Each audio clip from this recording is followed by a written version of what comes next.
Welcome to episode 7 of Build an Etsy Business with me, Nick, and Lou. And if you haven't seen one of these episodes yet, this is all about my Etsy seller, Lou, and myself building a brand new Etsy store from scratch and filming everything on YouTube. So please watch the previous episodes if it's your first time here. If it's not your first time here, then you know full well what to expect.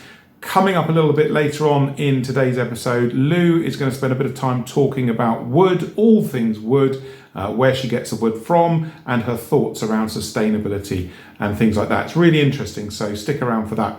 But before we get into that, I just wanted to point out something to you guys about Etsy that you might not know. It's actually two things I want to point out.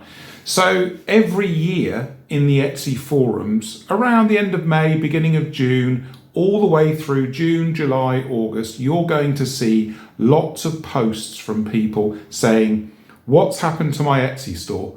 Where have all my sales gone? I've got no sales. In fact, if you go into the Etsy forum now, you'll see these posts that I'm talking about. So I want you to know, you guys to know two things. Number one, every year around the end of May, beginning of June, Etsy gets really quiet.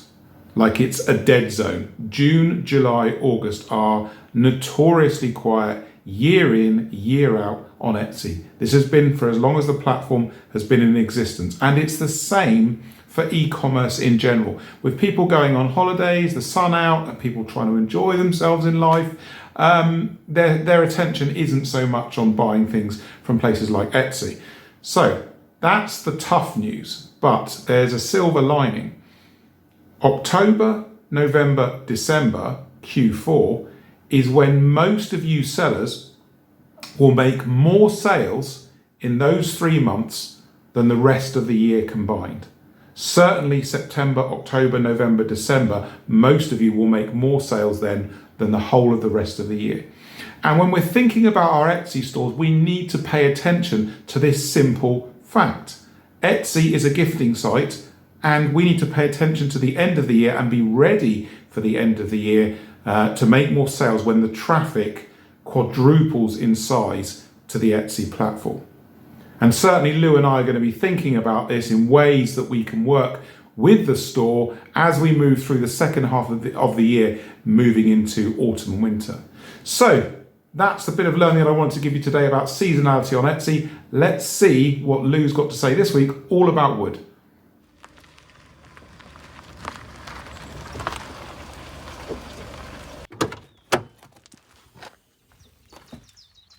So obviously wood is the most important material I use in my business.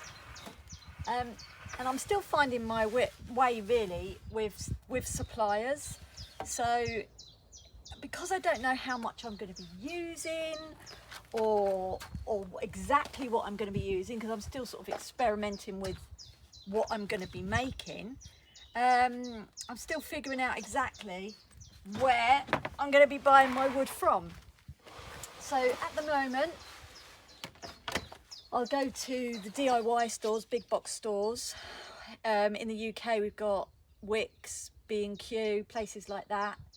For small amounts, I'll just go to them to use for practice wood, really. And then I've been looking into timber yards in my local area. And also scaffold board supplies as well, because I don't want reclaimed ones, I want new ones, because I just think, why would anyone want a serving board from an old reclaimed scaffold board that builders have been walking on? You're not going to want that. So I've been looking into all the options that I've got, and there's so many, and at the moment, because I'm sort of a novice in buying wood, it's a thing all by itself, really. I feel comfortable just walking into one of the DIY stores. You go into the timber yards and they're actually quite intimidating because they're so used to dealing with tradespeople, which I used to be, but as a painter and decorator. So if you're just Joe Bloggs off the street and you only want small amounts of wood, you're not really their ideal customer. So you pay higher prices. So I've looked into one of the timber yards, and I can get a trade card so I can get better trade prices. But that means you have to ring them up. You can't do it online. It's all a bit old school, really. They really need to up their games, these timber yards. Sawmills is another option, but with sawmills, all the wood is known as greenwood, so it's fresh. It's still got all that moisture in it, and it needs to be dry. For the stuff that I do, I need kiln dried wood, really. So sawmills aren't really any good. I could get some bits from there. So yes, I'm still looking. I'm still researching. It's going to take me a bit of time to find my way, really, to find the supplier that's right for me. And also, I want, 100% sustainable wood from properly managed forests. So there's that element in it as well. So there's lots to think about, but I've got some wood that I've just bought today. Then I've got a few ideas for some fab items to go in the shop. So I am going to crack on with that. See you soon. That was really interesting. Lou always brings something valuable to these episodes of Build a Business with me. Something she said, though, that I'd like to ask you guys what you think. So she was talking about the boards and that people will be walking on the boards and no one would buy products made from those wooden boards. Is that true? If the wood was sanded down and obviously looked nice, I think people would. I'll have a talk to Lou about it because I'll see what she thinks. What do you guys think? I think that's a really ethical way, if you like, of upcycling wood. And maybe even some people would like to know that that's where it came from. You can see, you'd see in the product that it was really good quality and obviously it had been made into a lovely product. But yeah, I'm not sure on that. I think some people would buy it. Let me know in the comments what you think about that bit that Lou said about the boards and people walking on them. So, final part of the show, as always, let's get into the store. There's a new product in the store, and as always, let's look at the data and see what's happening there. Let's get into that. Here we are, as always, in Lou's store, and you can see the new banner here. I do need to check the numbers to see which banner actually won. I still haven't had time to do that yet. We may need to change the banner if this wasn't the winning banner. I can't remember. We'll have a look. So let's have a look at a new product that Lou's got in her store. It's absolutely lovely, and the video for this is brilliant. So it's a floating shelf. It's a small floating shelf, and I'd like to show you the video here. So let me just click on the video, and what's really cool that Lou's done here, she's actually shown how to put it up in the video as well as showing the product. And I thought this was a neat thing because a lot of people don't necessarily know how to put floating shelves up.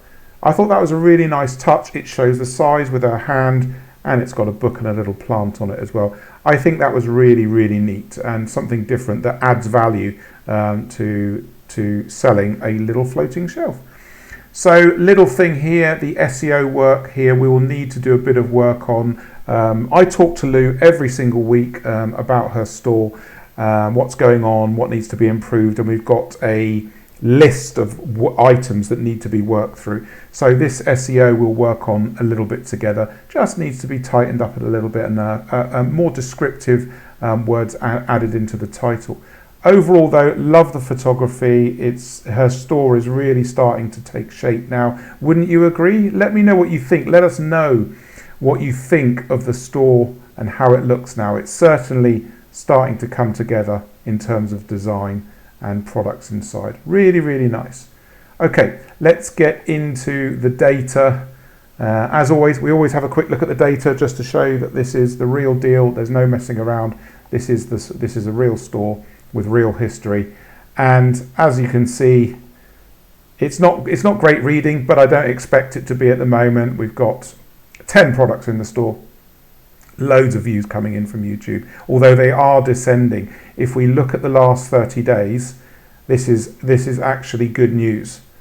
So every time you get a peak, one of these peaks, it's around the time a video has been released. But you can see now this is starting to settle down, and I took the decision to make the store visible. And everyone always talks about, you know, lots of views coming in from outside Etsy not being good for your store. I also think that this is not good for your store. However, people were finding the store. You know, it's not that difficult to find the store. In one of my videos, I left the name of the store open. It doesn't matter. Let's get rid of the views. Let's calm everything down, and then the organic views will start to come through. So that's the process with the store. It's just a single sale, 811 visits, one order, 0.1% conversion rate. The organic views are going to start to come up though, and I'm absolutely fine with things as they are now. By the time we get to 20 items, I will be expecting us to have another sale. Not the end of the world if we don't, but I'm more confident that we will have had a sale than not. So that's the data so far. Remember, anything you want to know about this show, any information, anything you want Lou to film, anything you want myself to film, Lou and I are going to be working together in July. I'm traveling to England to meet Lou, spend some time with her. We're going to film some content for everybody here on YouTube. That'll be great fun. So that's good things to look forward to. But anything you want to know, any questions or ideas for content for our series, we want you guys to really enjoy it. So please get into the comments and give us any suggestions or comments that will help us with this show. See you in the next episode. Bye for now.